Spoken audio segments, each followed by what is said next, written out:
There have been so many times in my life when I'd like to have this question figured out. How are we supposed to hear from God?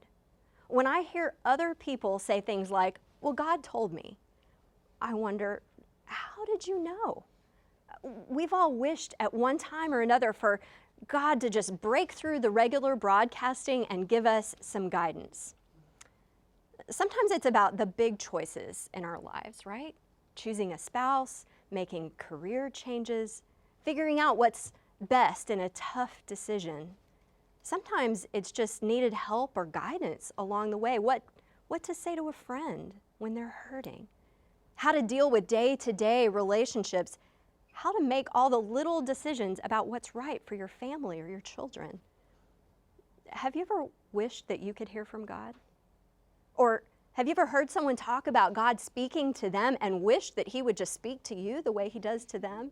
I mean, I would love for a DVD to arrive in the mail with God's message on it. Or maybe skywriting, that would work for me. Maybe just a little text message, that would suffice, God, but it doesn't work that way.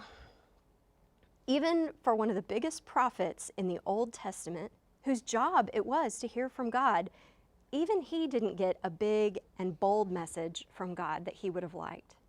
It didn't work that way for Elijah.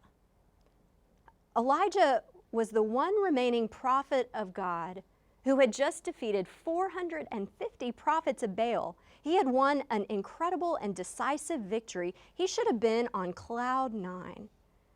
Instead, Elijah fell into what is one of the clearest descriptions of depression in Scripture. Now, when we feel this way, we are never alone. God is present with us, and he was with Elijah.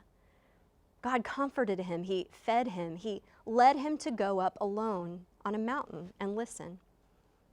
And Elijah certainly needed to hear from God at this point. He needed God's comfort and reassurance. He needed to know God's presence and his direction for the future. And so he sat in a cave and listened. And he heard. Boy, did he hear a lot of things. I want you to look with me in 1 Kings. Now we're in chapter 19, the story of how Elijah heard from God.